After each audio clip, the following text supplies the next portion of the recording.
This whole project started.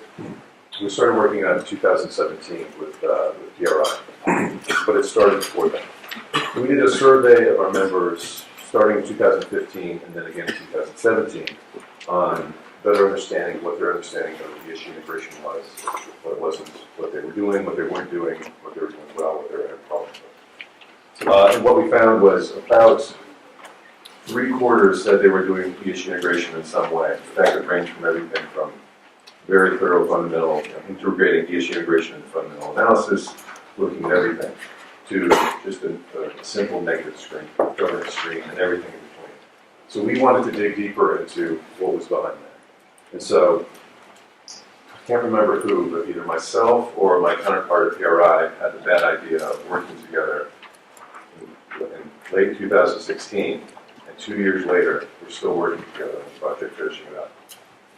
So you can read this from what you think it was a bad idea or not. So in 2017, we started having these workshops, starting in Europe.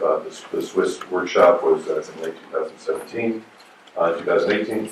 What we've come out with so far, you'll see outside the case studies for ESG integration, and I think those will probably be the most useful to people. There's 33 case studies about how to do ESG integration, because that's the question we're getting, the feedback we're getting from people in those 2015 and 2017 surveys is I understand why ESG integration is important, but how do I do this? And so I think the case studies document has 33 case studies from around the world, from fixed income to equities, large cap, developed markets, emerging markets, and everything in between. And then the Americas reports on ESG integration in the Americas came out in September of last year, along with the case studies report. And just this week, the EMEA report came out. And I'll highlight a little bit about that and a little bit about specifically the Swiss market. And then that placeholder is for the APAC report that will come out in about 2 months. A little more detail on what we did. We surveyed about 1,100 of our members around the world, mostly our members, not exclusively CFA members, but predominantly CFA members. We ran 23 workshops in 17 different countries. We interviewed practitioners and stakeholders, and you can read those in the reports. We published the case studies. We partnered with Bloomberg to look at their data and analyze how people in the market are using Bloomberg data, how that's grown over time. And then and I'll look at this next slide, we created an ESG integration framework to help people better understand or better have a tool to start ESG integration. And I want to stress that we don't expect anyone to have all of these colored blocks filled out. It's not really an aspiration, but different tools you can use. The middle, the inside circle is more research side, or the light blue on the inside circle is more the research side. The yellow circle is about security valuations, and the outside is about looking at your portfolio. And you'll see later on how we see people in Switzerland or asset managers Switzerland using these, where they fall on this, but don't worry about all of it being filled out. And on to what we found. These findings are pretty universal. There's wherever we went, we found these were the highlights, whether we were in New York, Singapore, South Africa, Switzerland, what have you. There's no really one best way to do ESG integration. I hear from investors in the media, just tell me what's the one way to do ESG integration. Integration, we can move on. But it's not really that simple. There's a lot of different ways to do it. A firm may have 50 people working on ESG integration, and they can do a lot more on this chart than someone who has a couple people working on ESG integration. And we want to stress that we want to give people tools to do it the way it works for them. Governance is the factor people are using the most and looking at the most, and they have been historically for the most time.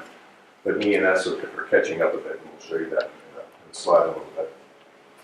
Main drivers of ESG integration tend to be risk management and client demand, but that varies a little market to market.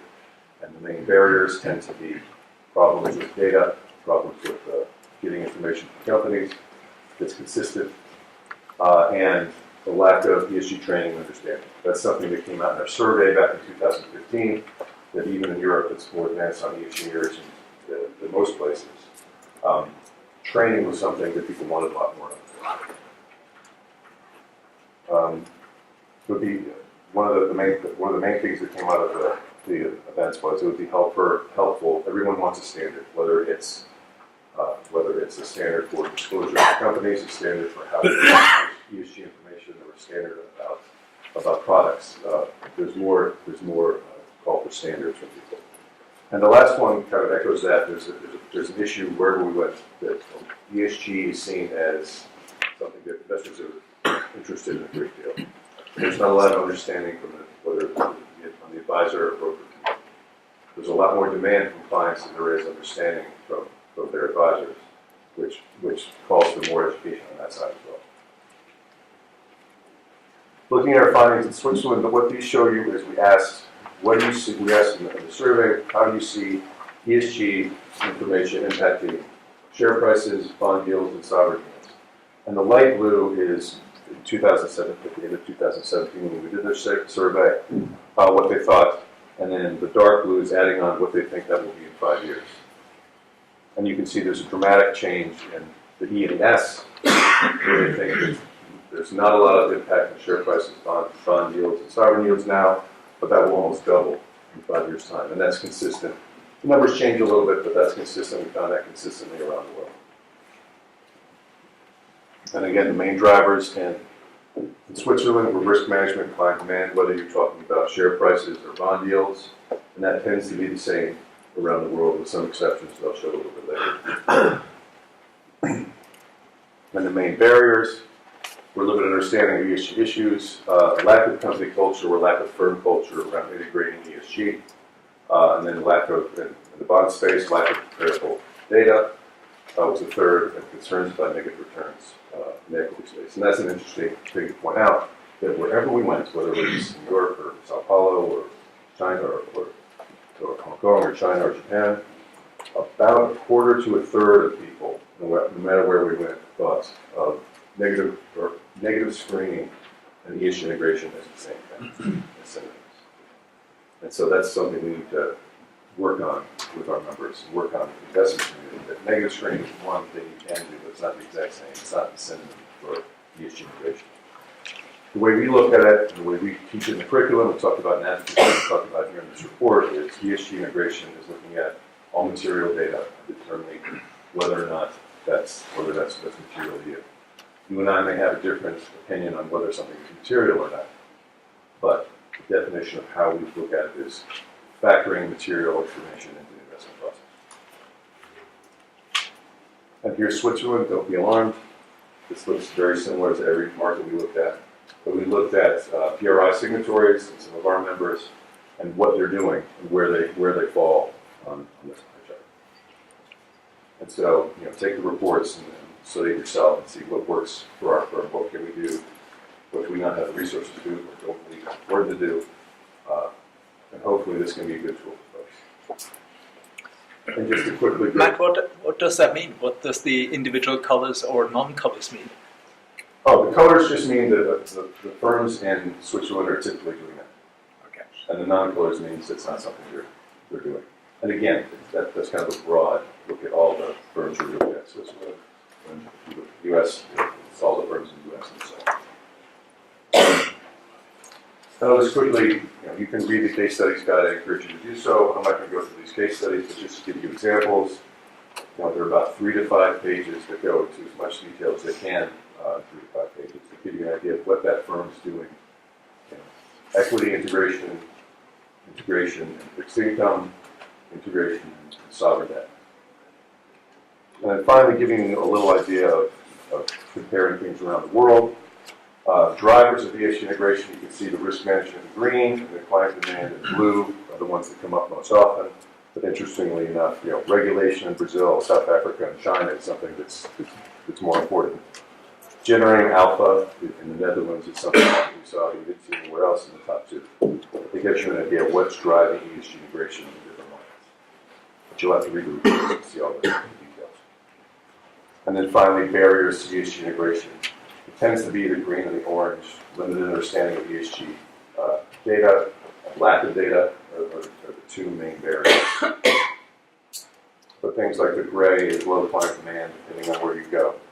But the data is really the main barrier that we're seeing. All right, I'll stop there if anyone has any questions.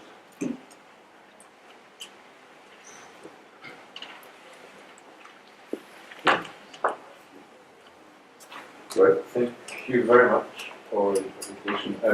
You focus on ESG, which is really about actually the behavior of the company, with externalities, the negative, social, and record.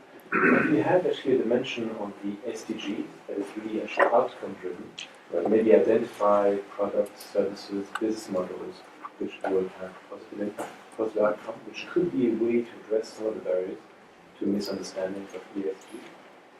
The SDGs came up in many markets, but not all, in some of the discussions. We talk about them in a couple of case studies, we talk about them in a couple of reports.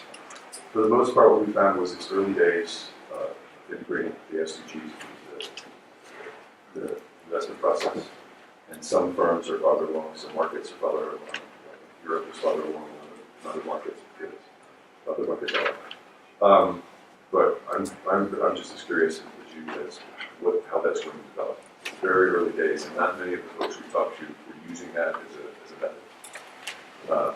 But I would expect looking at the, of course, after I put it down, need it again. But looking at this, I think you'll see these dark blue kind of correspond with a lot of SDG issues. Looking at those in more detail, and I would expect, as our participants expect around the world, that those things will be more important. I think we'll see if we have the same conversation 2 or 3 years from now. I think we'll have a lot better methods of integrating the SDGs. So that's a problem people have, is they want to use the SDGs as a method of integrating that into the process, but there's not a lot of us doing it. They're not finding the best way to do it. I think there's 1 or 2 case studies that I remember that covered that, but it's early days. Thanks for the overview. How is this affecting the way you guys are constructing your curriculum? Because you have obviously one of the areas is lack of knowledge, and you're a center or focal point for that. So has this had any impact on thinking there? It hasn't. The curriculum folks have been, it's interesting, the curriculum, there's 50 different things we have probably more. I haven't counted them a lot like that. But I haven't had to in 10 years. But they've been, most of the stuff in the curriculum doesn't change, but this does. And over the past 5, especially 5 years or a little longer, they've been holding continuously workshops around the world, talking to experts in all these places that we went. And coordination across the group to try to get that right and try to make sure they're on top of that. And I think governance has been in the curriculum by itself in readings since about 2004, 2005. And ESG has been in the curriculum since about 2008, 2007, 2009, somewhere around there. So it's been in the curriculum about 10 years. And what we've been doing in the past in the curriculum, I realize I'm speaking for the curriculum here, and I'm not part of the curriculum. So you can email them after this and say, but I think broadly we've had a dedicated E-reading, a dedicated S-reading, a dedicated G-reading in the past. And what they want to do is, the way we do it as analysts and financial managers, is integrate it into the process. So you might have a case of a family office wants to invest in this manner, and how do you do that? And ESG may be a couple paragraphs of a 10-page case or something like that. We want to integrate it into the investment process more than just having this siloed E-reading, this siloed S-reading. I think that's more helpful to folks, to investment professionals. And they were aware of what we were doing, and they'll use this as they please. They're on a separate track with us, and we're doing advocacy, but we talk to each other, and they're on top of things as much as they can. I think. Understanding that there's a lag of 2 years between when the curriculum is finished and it actually goes to poor souls taking the examination. If I can latch on to that very briefly from the society perspective and to the members here in this group, and that was talking to the practice analysis process that CFA Institute is working through with the curriculum. And this practice analysis process works exactly as it does with local groups, and in Switzerland there's typically always some local groups as well on that.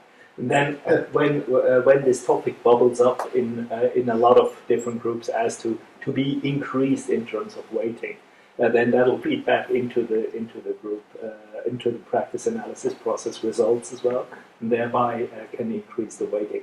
So this is a call to action to you guys. If you get an invitation to this practice analysis, please come forward and join that and underline this weight as well, so that it will actually be increased in the weighting overall. And CFA Institute actually just acts in terms of new topics as a fast follower, I think the term is. So we're not taking the lead on topics generically, but once something establishes itself and gains momentum, then we're pretty rapid in following on that, right? Yep. Okay. Talking about gaining momentum, the private market is now bigger than the public market. So are you going to do anything on the public market side, on the private market, and private equity and other classes? We don't have anything in the pipeline at this time, but you're right, that is something that's big and we look at. But at this time, there's not a project that we're looking at. Can you give us a flavor, for example, how an issue like climate change is taken into account by this ESG integration, which is not investment or just lowering carbon? Do you have an examples of such topics integrated in this type of analysis? I think there's a couple of case studies that deal with carbon that I would defer to the analysts who wrote the case studies and working on that for years. I can speak to how it came up in the workshop, and of course it came up a great deal. It's the key issue that we talked about, and the way we've heard asset managers and analysts talking about it is understanding that okay, there's an issue with carbon. These actions need to be taken. How are they going to be taken? Where are they going to be taken? Factoring that into it. Oil and gas analysts have factored in this way. Software analysts, it's not something I'm concerned about as much. They might fall back on the SASB standards or something like that, where if they're looking at an oil and gas company, they look at the 5 to 10 KPIs they have for those companies that they look at, which of course climate change is one of them.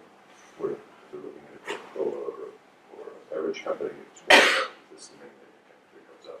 But they're factoring it in, but there's uncertainty on the regulatory side that they need to figure out. How do you read the low percentages for generating alpha? As motivation for ESG generation. I think that's a good question. I think the farther folks are along in ESG integration, the more they see is the way to generate alpha. I should never put this down because I know one of the things we talked about, and the main things we looked at here were, I think it's in here, so I'll just show you. Risk management is the main thing everywhere we looked at. But not a lot of people talk about opportunity and generating alpha. Most folks, and I started way too long ago with the governance world, and the uptake was the same. Everyone was looking, we have to cover ourselves. Just say something else. We have to cover ourselves and make sure we're not hitting those red flags, we're taking care of that risk.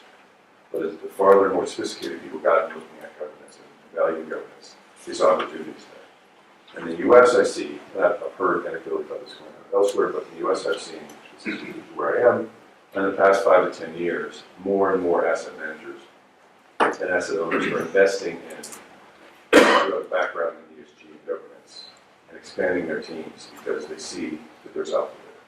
Especially folks who are indexed, like the Vanguards of the world, the State Streets of the world, the BlackRocks of the world, they now have large ESG teams who are dedicated to analysis and engaging with companies. Because if you're Vanguard or indexed, you own these companies and they're a poor performer, whether it's an E or S&G, they see that as a way to improve, to invest a small amount of engagement to improve the performance, whether it's a governance, social environment. So I see more and more of it. I think that if we do this, if we're silly enough to do this whole exercise 5 years from now, we'll see that come up more and more.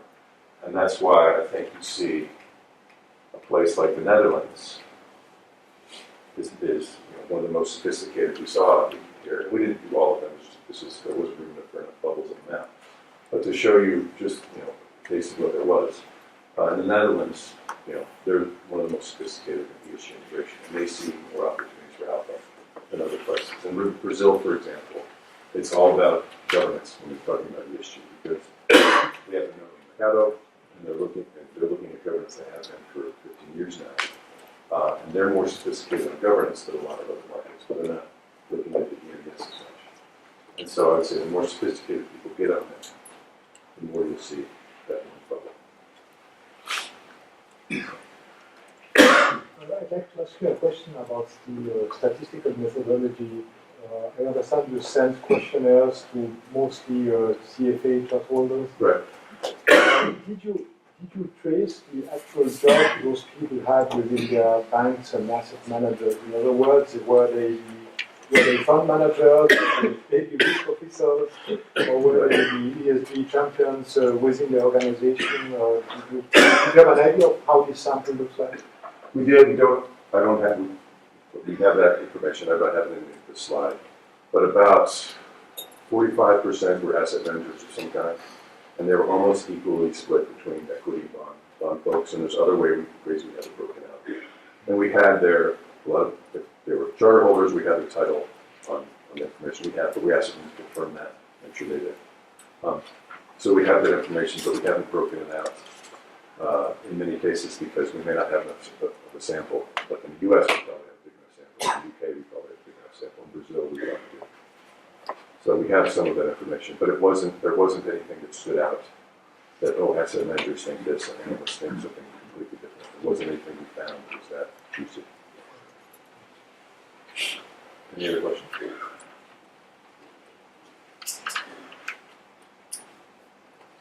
So I can put this down. You talked about the need for standardization in ESG investing and the lack of correlation also between different ESG data and ESG providers. Where do you see this going and how this will evolve and improve in the future? Because this is like, as you showed in your slide as well, a huge barrier also to doing it. Yes. Are you volunteering to do it? I'm putting this down because I think it's the last question. No, that's a huge problem. Data and transparency is the big issue that's holding folks back. Joke that we made at the end of this process was, we hear everywhere that the data is terrible, except it used to be much worse. And we think that's where things are going. And I think it's important for people to realize and have a little patience that we're at the very early days of ESG integration. And we should push forward as much as we can, better information, more frequent information, more timely information. But to understand we're very early on in the phase of ESG integration in the investment process. Some folks have been doing this for 30 years, and some folks it's very new. And things like SASB in the US, they just finished the standards last year. So if you want to, you can look sector by sector, industry by industry, and find the 5 to 10 key performance indicators that have been agreed upon generally by analysts and issuers and investors. And I think that's not a perfect system, but I think it's a good baseline to start from. So if you're an analyst and you want to know, okay, in the beverage industry, what are the things I need to look at? And say there's 10 things they say there. I may say, well, I think 8 of those are good, but I don't think those other 2 are material. That's fine. But I think giving everyone that baseline to start from is a good place to start. We'll see what happens in the EU, but the taxonomy we're working on, and things we're working on there. I'm very curious to see how that plays out and what that ends up being. Is it something like SASB 14.1, where it's a template where you and I may disagree with some material, but it's a good place to start from. But I think those things will develop iteratively over time. And I think we should push as in the investment industry as much as we can, and as often as we can, to get that data to be better and better and better. what we found is that large companies and large markets, generally people are getting the data they want, not in all cases, but generally. But as you go into small and mid-cap companies, as you go into emerging markets, it's harder and harder to find that data. I have a slide on a different presentation on ESG of Bloomberg data on ESG that they have. And it starts in about 2005 down here, and it's a hockey stick going up to today.